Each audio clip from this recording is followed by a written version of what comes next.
"Miss Blood, you can go in now." The voice was flat, disinterested.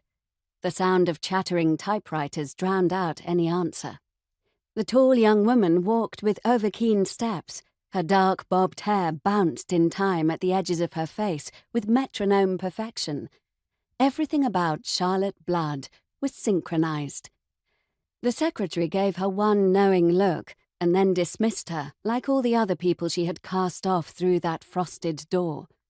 Charlotte let her eyes travel along each painted letter in turn as she walked past. Mr. J. H. Fullman, the dull gold announced, editor-in-chief at the Comet. She took a deep breath, and her mind pulled up a quick image of a replete fat man sitting back in a large chair. A full man. It was not too far from the truth. The room smelt like the warm remains of a meal, a yeasty salt aftertaste on the lazy air. He was a sweaty man, even then, in the grip of a brisk winter. There was always a fan going in his office, just recirculating his heavy breath and everything he said. He said a lot. This man was made of words.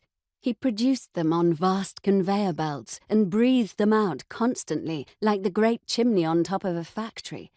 He sat behind the desk, spreading himself out along one whole side of it, a grey-skinned growth emerging from the wood.